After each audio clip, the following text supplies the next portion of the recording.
All right, let's go ahead and get started. Thank you everyone for joining the webinar this afternoon, and a big thank you to the Kresge Foundation for their ongoing support of this work. So today we're going to talk about the application of Pay for Success to the higher education space, specifically focused on improving matriculation, persistence, and graduation outcomes for underserved students. Today, we're going to talk about the role that providers can play in shaping Pay for Success projects and the potential to participate in future Pay for Success pilots. A few reminders before we dive into the webinar. Please stay on mute throughout the webinar. Please also feel free to drop your questions into the chat box as we go. We'll be monitoring the chat box and can answer them on the spot, or we'll also save about 15 minutes at the end for Q&A. Also, just a note, this webinar is being recorded and it will be posted on our website along with the slides for future reference.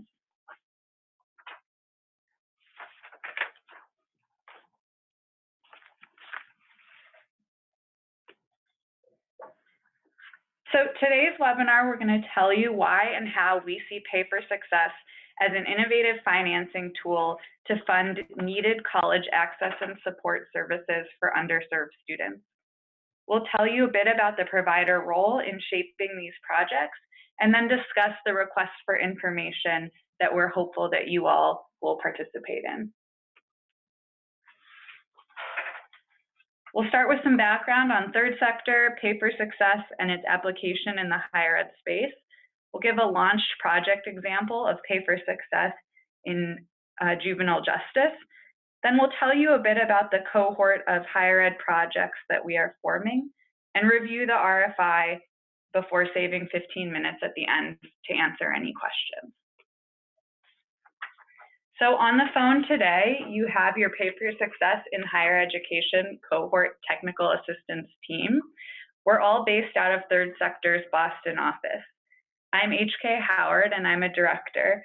Prior to joining this higher ed team, I worked on one of our other cohorts called Empowering Families, which was a cohort of 6 state and local governments that were interested in improving 2-generational outcomes for children and families.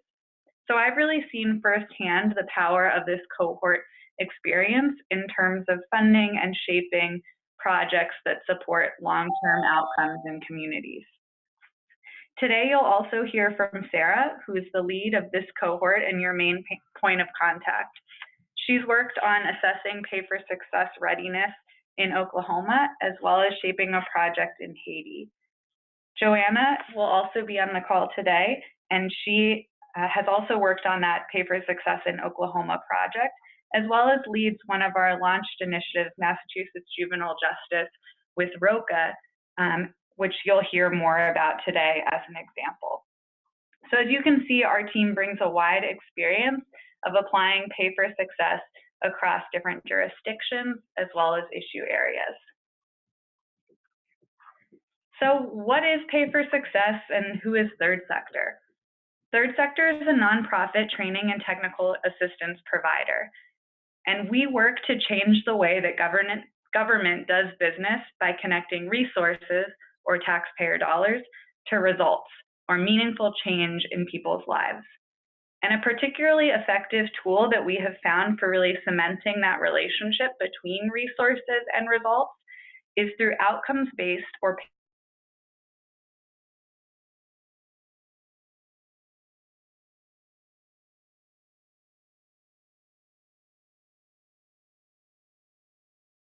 that are then cemented through those Pay for Success contracts. In addition to that, we help develop the supportive ecosystem where all stakeholders are aligned and focused on results. We know that resources are scarce, and ultimately we want to ensure that funding is connected to effective programs that improve people's lives. So in its simplest form, the Pay for Success projects that we support seek to align policy, dollars, services, and data to drive long-term positive outcomes in people's lives. As you can see on this map, we've worked across the country and have supported the launch of about 1/3 of the Pay for Success projects in the US. In addition to helping launch Pay for Success projects, which often include philanthropic or impact investor funding, we also work directly with state and local governments to shift their existing funding streams to pay for outcomes as opposed to time and materials. Ultimately, each project that we work on is customized to the specific needs and goals of the community and the issue area. All projects start with a goal that is mutually agreed upon by all stakeholders, including the funders and the providers. And that goal often includes defining a specific beneficiary population that the project seeks to serve. And we've found Pay for Success to be particularly effective at driving resources and results towards often underserved or overlooked populations. So as you can see here, we've applied Pay for Success across a number of issue areas. And you can also see the different examples of project goals within these issue areas. So for example, in one of our projects in Los Angeles, we were focused on a high utilizer population. And the goal was to increase housing stability and health outcomes for the most frequent users of jail and emergency services in the county. Our new project for this higher education cohort has a goal of improving matriculation, persistence, and graduation outcomes for underserved students. And this work and the shaping of this goal was really informed by our work in 2017 with UAspire. So now I'll turn it over to Joanna to tell you more about the origins of this work. Great, thank you so much, HK.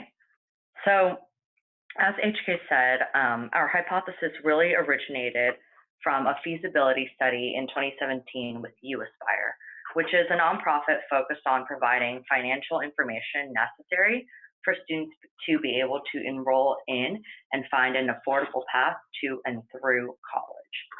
UAspire services are really grounded in mentoring and the accompanying text-based nudging to remind students of the support that they have and to answer any questions that they may have on financial aid the summer before they enroll in college. This is exactly the kind of wraparound support service that we were really excited about because it could reach many students and was focused on the supports necessary outside of the classroom for this specific population. UAspire saw Pay for Success as a way to address a need specifically in the state of Massachusetts, which was that the population of students enrolling in public higher education institutions was decreasing. And Pay for Success was viewed as an opportunity to increase enrollment by scaling the reach of UAspire's services, especially given that their services already had a strong demonstrated track record. They saw the opportunity as twofold. One, to benefit higher education institutions to drive funding that might be tied to the enrollment of underserved students, such as through Pell Grants, and also to be able to scale UAspire's existing services to more of those who may need them. Ultimately, UAspire saw public funding as a way to strengthen the sustainable and reliable funding stream. So through our feasibility engagement with UAspire, we identified some enabling and prohibitive factors in Massachusetts, which is the state where UAspire was providing services at the time. And we believe these factors will also resonate in other places and that our key takeaways here have national relevance to locations that you all may be working in beyond Massachusetts. So first, we saw an impact case for Pay for Success. There was a strong need for these exact kinds of wraparound supports from students. So students that might be low income, first generation, and students of color who are experiencing poorer outcomes in terms of matriculation, persistence, and graduation. And accompanying this need, there was a parallel availability of providers that, like you all, were already doing great work providing wraparound supports to ensure that students were able to maintain and sustain stability. We also saw a strong business proposition. Services that were available were, many of these services were provided at a low cost and had the high impact potential to be able to get students to and through college. In Massachusetts, and we've also learned that this is the case in other places, higher education institutions' budgets, though, were already quite limited. So we saw that there was a need and an opportunity for innovative financing to help tie these resources to results and to be able to provide the necessary capital to scale impact and leverage these supportive factors. We at Third Sector learned so much from engaging with U Aspire on exploring how Pay for Success could best be applied to higher education. And coming out of our feasibility study, we continue to be really excited about the ways Pay for Success could be used to improve long-term outcomes and close outcome disparities for disadvantaged students. So these learnings really informed our next steps in how we set up our broader vision and the pilot projects that Sarah will share more on later today. These learnings included identifying jurisdictions that are already ready for Pay for Success, that have enabling supportive environments, as well as equipping higher education institutions with both the tools and the capacity to be able to pursue Pay for Success, and ultimately conducting and testing these pilot projects to really see if our vision is applicable to Pay for Success to scale and improve student outcomes, which is exactly what we're trying to do through this cohort. So given how valuable U Aspire's provider perspective was, we continue to want providers at the table to contribute and drive the way that this cohort moves forward. We believe that impact can be achieved as providers are already providing services that are not provided to all of the underserved students, and that there's a financial need in the system, and providers can contribute insight on which kinds of supports are most easily scaled and can address the squeezed budgets and limited resources while still achieving meaningful impact for these underserved student populations.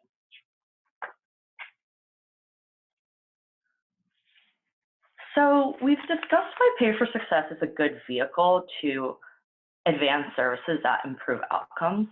And now I'd like to just dive further into the mechanics and details of what that really looks like. So Pay for Success ultimately, as HK mentioned, is grounded in stakeholders interacting in the cycle to ultimately link funding to outcomes or resources to results. This begins with the higher education systems at the table, which was one of the key learnings from our U Aspire feasibility, and an enabling policy environment that has the openness to be able to fund these kinds of student support services. From there, with these stakeholders at the table, we hope that we can build a financial proposition that incentivizes these meaningful outcomes and ties some of the higher education system dollars to outcomes rather than just perhaps services that are provided with no accountability to outcomes. One way that we sometimes do so is to infuse private or philanthropic upfront funding to bridge the timing gap between services that are provided and the ability for the government to measure outcomes and ultimately tie those dollars back to the outcomes that are achieved. After utilizing dollars and tying them to outcomes, the most important part is being able to provide these wraparound support services to the students who may not be reached and who may not be getting the current supports that they need beyond just the classroom or even beyond the campus to really be successful and have the stability and support to be able to enroll in and graduate from college. And ultimately, with this focus on outcomes, we need to measure the outcomes.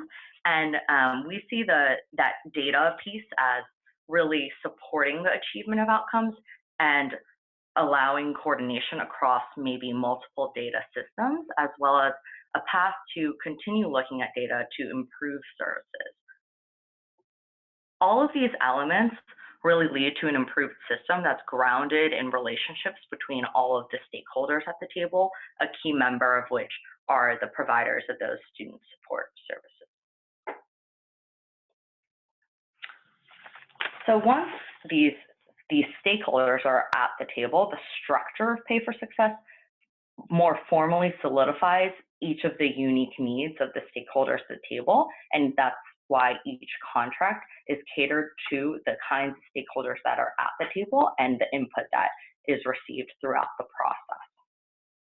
So I want to walk through the process in a little bit more detail with this visual here. I know I'm a visual person, so it may be helpful just to see some of the mechanics of an illustrative or hypothetical pay for success in higher education project. So starting on the right side where you see the number 1, private funders or philanthropic funders may infuse or inject that upfront capital to allow the services to be provided to a current population or hopefully a larger and scaled population. Then moving to number 2, the systems payer will procure and contract with service providers in a contract that pays partially or fully on outcomes achieved. At number 3, you see that service providers can then provide student support services and really generate that impact to more college intending underserved students. And they know that they will be paid on agreed upon outcomes that they were also involved in selecting and that are meaningful to their programs and their specific population. Then number 4, an independent evaluator will measure results. And number 5, they'll report these results or these outcomes that are achieved back to the systems level payer, at which point, through the ultimately agreed upon outcomes, systems level payers may be able to tie payments back to these outcomes and repay private funders. At the end of this cycle, we hope that then those dollars and that funding can be sustainably recycled back into serving more and more students. And ultimately, all these different stakeholders will be collectively driving resources to what works in a way that can then be scaled and replicated across the higher education system. So at this time, I think an example may be helpful to really add color to how Pay for Success is already being used, specifically in juvenile justice in Massachusetts, to scale the impact for these men.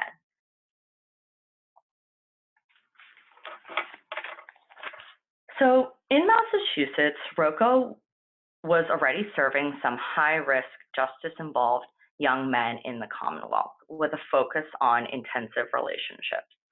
So ROCO's mission or idea is that all of these justice-involved young men had different journeys engaging with and affected by the justice and incarceration system. And ROCO believed that by building relentless relationships and showing up every single day, unwavering to provide the stability and constant support that these young men often lacked, ROCO could cater and use these strong relationships to ensure that services are really catered to each of the specific men and their journey and adapted to their unique situation, while also acknowledging the trust that's necessary to be able to do such relentless behavior change. Though ROCO was demonstrating this really measurable and meaningful impact for men, they noticed that there were many, many more similar men across the Commonwealth who they could not serve, and that really no other providers were focusing on because they were this group of highest risk young men. At this point, ROCO saw Pay for Success as an opportunity to unlock funding to serve many, many more men and to transform more lives.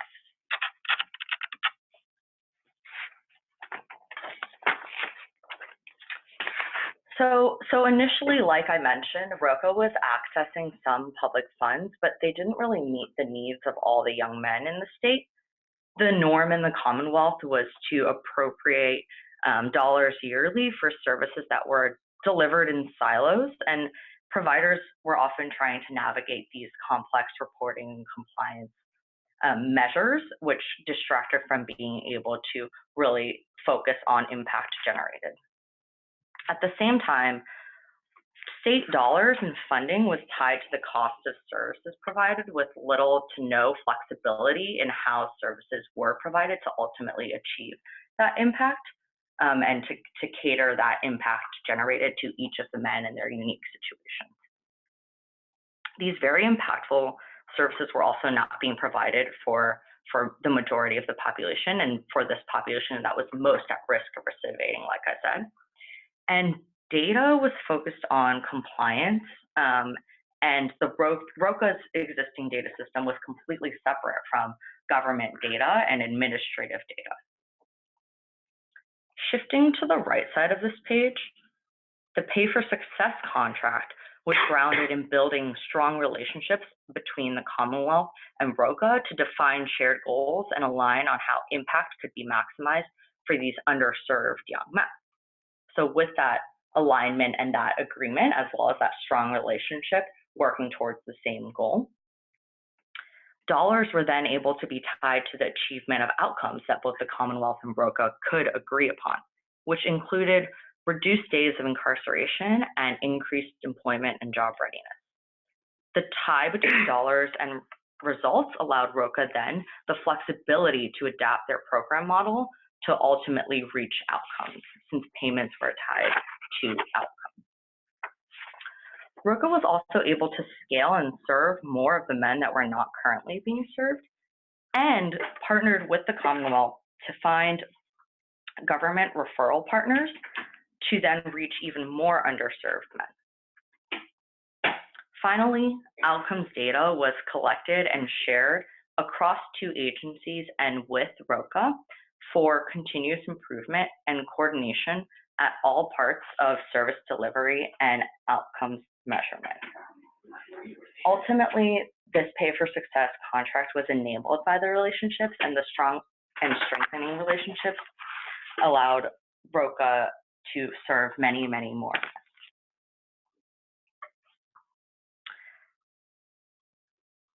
Even 6 years now into the contract, ROCA is actively engaged in all the various stakeholders through which their input was necessary to launch this Pay for Success project. ROCA's input was crucial at every single step of the process to get to a launch contract, and continues to be crucial moving forward to ensure services are constantly improving. So first, on the dollars piece, the impact to tie dollars to results, ROCA's input was crucial to change appropriations norms to be able to set aside payments for outcomes over multiple years, and to participate in fundraising for that upfront working capital. Then, to scale ROCA's intensive services, ROCA was involved in determining their capacity to serve the size of the group of the men, and was also empowered to scale their services with fidelity to their intensive service model. Finally, to determine the outcomes and the data to measure those outcomes, ROCA was able to drive the contract towards outcomes that they were already achieving, and to ensure that outcomes were meaningful for the young men they interacted with on the ground. They could also use administrative data to complement their own data they were already collecting to further understand their impact. You can see that ROCA's input at these key decision points was what really allowed for the success of this Pay for Success contract, and ensure that it was meaningful for all of the men that they were serving. At this point, I'd love to pass it over to Sarah to talk a little bit more about the opportunity at hand. Great.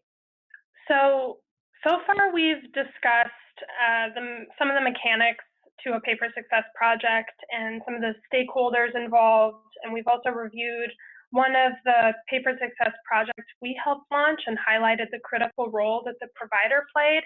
At this point, and before I dive into the cohort opportunity and outline some of the goals of that process, I just want to remind folks that are on the webinar that we do have the chat box enabled, and so that if there are questions or thoughts that you have, we'll be sure to save time at the end as well. But if there are things that are coming to you now, feel free to drop them in the chat box, and we'll make sure to address them at the end.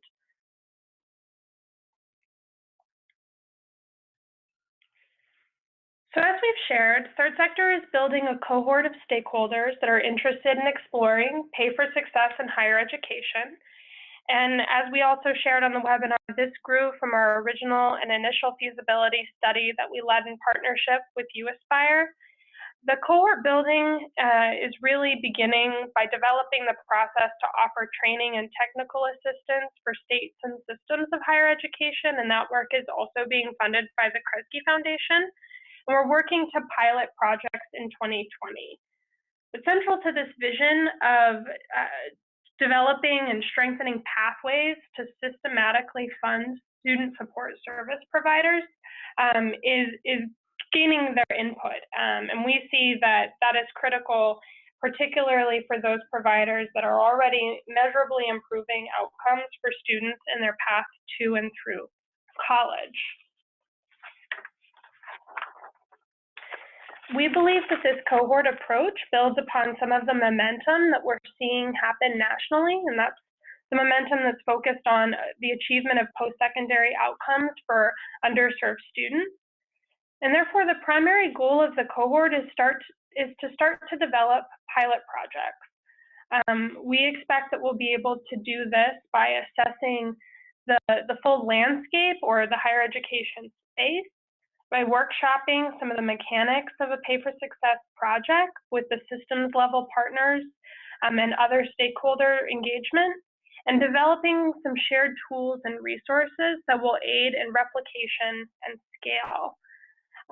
We think that an immediate outcome of the project will be to help build or strengthen partnerships between stakeholders, particularly systems and provider level stakeholders, and support that pathway creation to some of the state or system funding or other social impact financing that's really critical in the beginning phase of funding the services in a more sustainable way that ultimately unlock resources to higher education institutions in the longer term. And I think that speaks back to that business case that Joanna started to talk through earlier.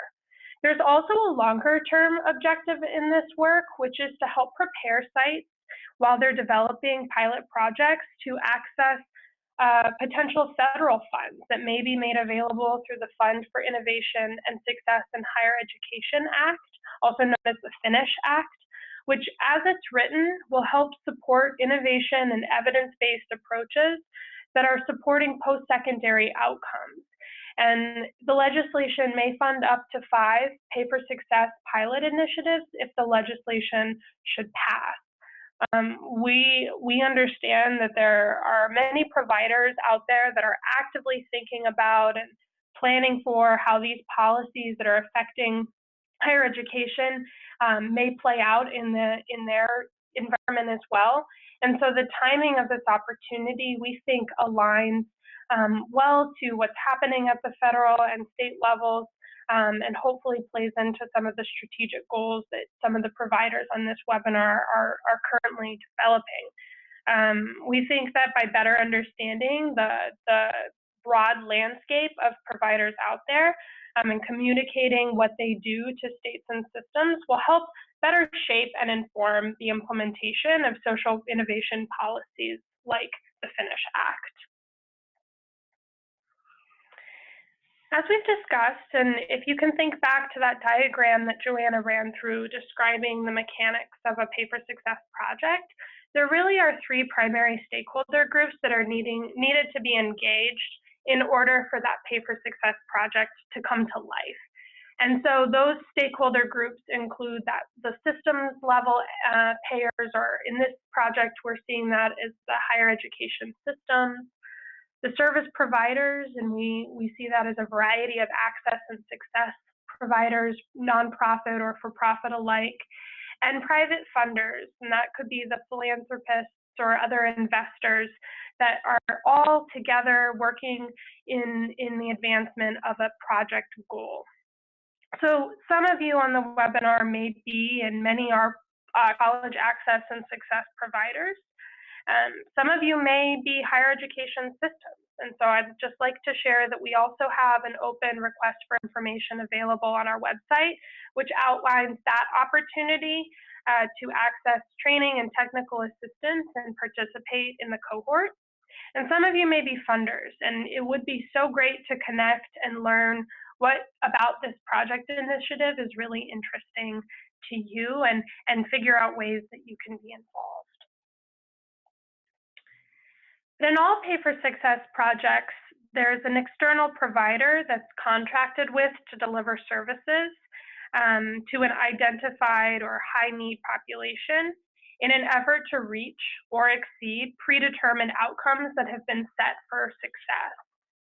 This webinar is focused on describing the cohort opportunity to providers and outlines how collecting some critical input information from college access and success providers will truly shape how the project takes off. Some providers may actually have strong relationships or previous partnerships with state departments or systems or networks of higher education, and we'd encourage those providers to share that RFI opportunity to state or systems dedicated in making progress toward outcome goals. That RFI is really the opportunity for training and technical assistance. But in addition to sharing with those partners, we'd encourage you to also complete this request for information, which would help solidify how you can work together and build toward pilot project initiatives. We also just think it's a really great exercise to understand the variety of providers that are currently engaging in this space and are really looking forward to learning more about the work that you all are doing. So core really to this vision is the deep expertise that all the college access and success providers bring in understanding what drives student success. By responding to the request for information, you're helping to inform and shape how states and systems will be able to use the training and technical assistance and workshop Pay for Success more holistically as they build toward pilot projects. Providers offer that critical perspective and experience that will help make sure that student needs are aligned to projects that are developed, and they provide it provides providers that opportunity to inform really the types of barriers that underserved students are overcoming as they successfully transition from high school into college, and what makes that path possible. So we hope that providers, through submitting to our RFI, receive some of the following benefits. The first is just national exposure and visibility to potential funders of student support services, which would include the Kresge Foundation, which is funding our work and where we'll be able to help share our landscape assessment with, as well as other impact investors in the space. We think it will help provide access to information and insights that we collect during this landscaping assessment to those who respond, which could be a really great learning opportunity and shared experience in that. We think there's an opportunity to shape the broader field about effective service models, and in this current environment where there may be federal legislation that looks to expand those, that's particularly interesting to us right now, as well as developing some of the organizational capacities that providers are wanting as they build pathways to sustainable funding, and some for the first time accessing public dollars. We also think that some states will be able to build key relationships with states or systems as they prepare to launch projects, which would then help inform how policy goals more closely align to student needs. And there may also be opportunities to learn from peer provider organizations. We anticipate that some select providers will have the opportunity to more directly engage in the cohort once the training and technical assistance has been deployed and once states begin the process of workshopping Pay for Success. So just quickly, we wanted to share that third sector has experience bringing together state agencies and providers as they develop projects working all toward a common goal and improving life outcomes for underserved populations and a variety of issues. And given the success of these projects, particularly through the cohort approach, we're really excited to deploy this method in higher ed and hope that you will be a part of that journey. By the end of this cohort, we think that state participants, states and systems of higher ed will have a stronger understanding and implementation roadmap to support how policy, dollars, and services and data can be better aligned and coordinated to support student needs and improve student outcomes to and through college. This will include how funding can be made more accessible for services that are measurably improving matriculation, persistence, and graduation outcomes. And as we shared in that ROCA example earlier, providers that help shape projects really become key partners and co-creators in transforming systems that better connect resources to results. Before we dive into the submission details of the RFI, I just quickly wanted to review the information that we've requested in that RFI by sharing a bit more about the work streams that we use when we're workshopping Pay for Success across stakeholder groups. So as you saw in that ROCA example, changing the whole system while achieving outcomes is a pretty large process, and it involves many key stakeholder groups and many crucial decision points. And so in order to make progress on that systems level transformation, third sector has a lot of experience workshopping components of Pay for Success through some of our work streams or feasibility criteria. And as you can see on this slide here, that's these 6 feasibility criteria, which are really looking at the population and who's being served, the kinds of services that have a strong evidence base and a track record of achieving impact in communities. We look at the outcomes and evaluation methods, particularly as we're designing the projects and what's most suitable based on the project that we're looking at. We make sure that there's access to data, and sometimes that includes building shared agreements and access to administrative or institutional data so that outcomes can be tracked and measured. We also want to make sure that we're aware of the project's financing structure and making sure that we're able to capture both the financial and social benefits of these projects, and ultimately make sure that the policy environment is enabling of Pay for Success projects to take off. The Pay for Success in Higher Ed cohort group, particularly the states and systems of higher ed, will be workshopping against these work streams as well. And so the information that we've asked for in the request for information directly map to these work streams, and the information that you help provide us will be used to strengthen and inform the states and systems as they go through their training and technical assistance. So now submission logistics, and we'll make sure we save time for question and answer. I'm so glad to see that some questions have come through in the chat box, so please be sure to drop them in if you'd like. Really, the key date here is that all requests for information are due by the end of May, so Friday, May 31st, 5 o'clock Eastern time. As a reminder, this webinar has been recorded, and we'll be sure to post it on our website within the week. We offered a similar webinar for state departments or systems of higher education, and that 30-minute recording is available if you do want to share with partners that you have in the space. We'll go ahead and review the information that has been submitted throughout June, and then conduct follow-up calls after that. And then there may be an opportunity for some providers to engage directly in the cohort, and we expect that for those providers, more deep engagement will take place throughout Q3 and Q4 of this year. So I'm going to shortly unmute all of our lines, and so we can go through some of the questions in anticipation of some of the questions that you all may have, which may be, where do I ask more questions once I get off this webinar? My email address is up on the screen. You may want to take a peek at our website, which tells more of the vision and story of how this project came about, and there's other materials that are relevant for download. And then at the bottom and linked here is a direct link to where you can submit requests for information. We're collecting responses through Google Form. And so I'm just going to start looking at the chat box here and make sure that we're aligned. I'm going to start with a question that's come in, and then we'll unmute the lines. So one question that's come in is, can you talk more about what the training and technical assistance entails?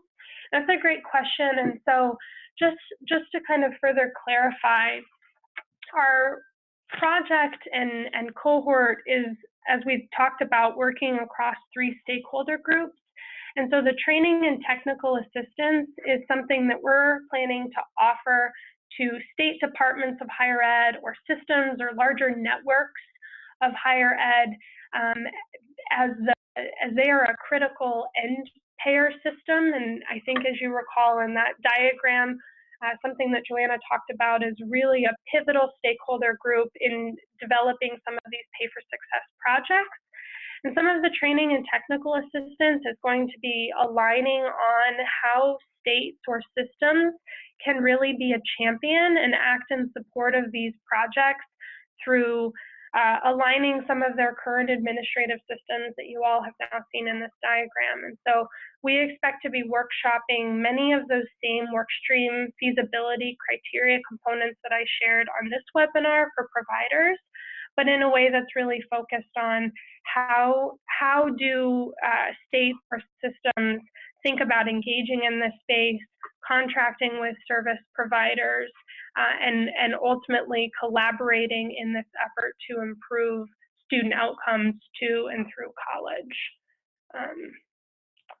I'm happy to speak more on that if we want to, but I'm going to go ahead and unmute everyone's line, and if there are other questions, feel free to share them on the line and or type them in the chat box, and we'll get to as many as we can.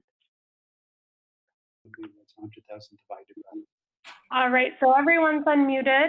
Do we have any questions for those of you on the line? What do you mean by I know, Dennis, can you mute when you're not talking? Even I can't hear it on your end.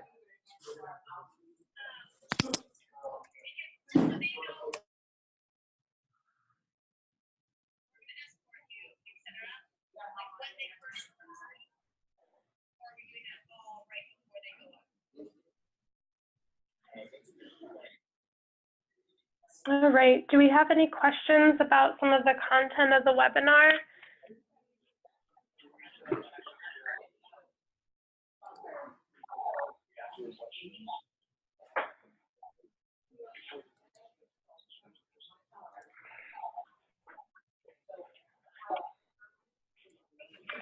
Okay, great. It looks like we've got a question from Ben Parsons that says, is there a place in this project for private colleges or universities to participate, or is it limited primarily to public institutions?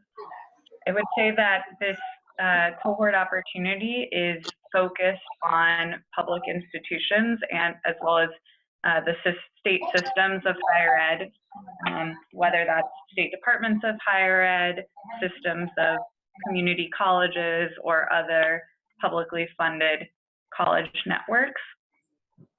So these projects will be primarily focused on public institutions. And a rationale for that actually came out of our original work with UAspire, as well as generally better understanding and digging into the public funding system supporting higher ed. And we see that there's a particular opportunity here in states that have adapted performance-based funding formulas to really align resources towards those priority outcomes that are in their state plans, particularly focused around matriculation, persistence, and graduation. So we see these efforts as really being supportive of the goals that are outlined in those performance-based funding formulas for higher ed.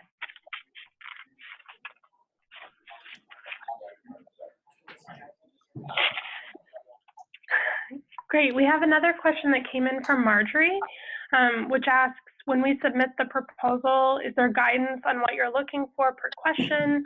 To make sure that we're providing all the correct and relatable information.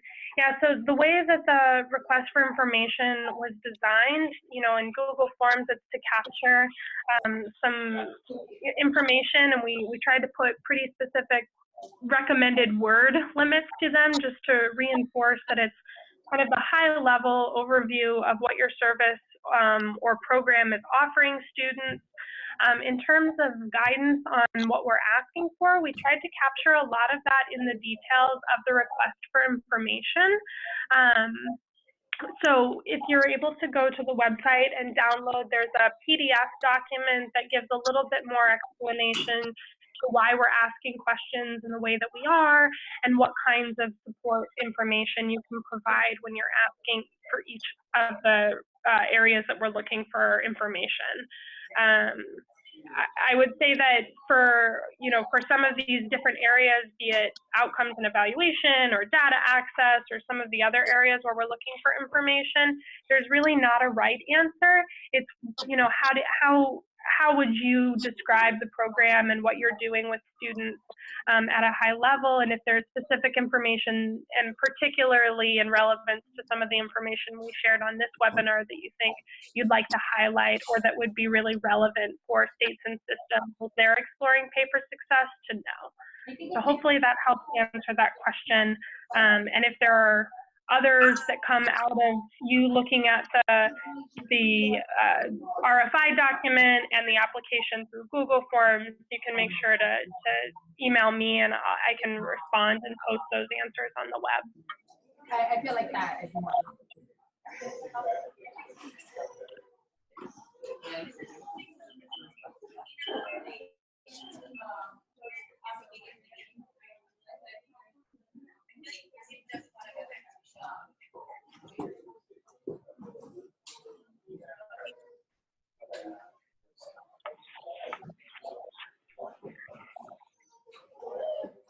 And I think one thing to note too, if anyone is in doubt, is that we're really in the phase right now of trying to understand the range of support services out there.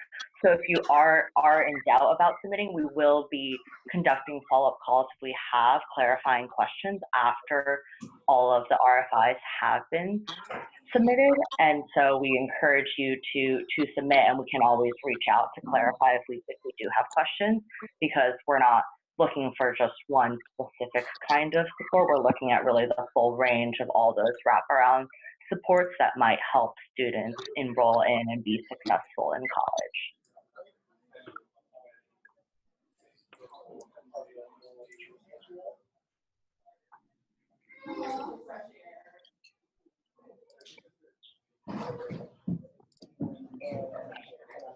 Great. Well, if there are no more questions at this time, I'll give just another opportunity for those who are unmuted to see if they want to ask, or type in the chat box if there was any other information that you were hoping to know.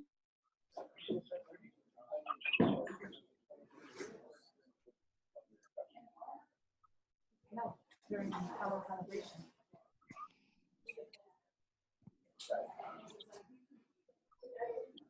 Okay, great. Well, thank you so much for everyone who was able to take some time out of their day and join us on this webinar. We hope that it's exciting to all of you. It's exciting to us. We're excited to see the responses that come in and help shape these projects. And if there are other questions, my email, swalton@thirdsectorcap.org, is available if there are other questions. Thanks again so much for participating, and we will be in touch shortly.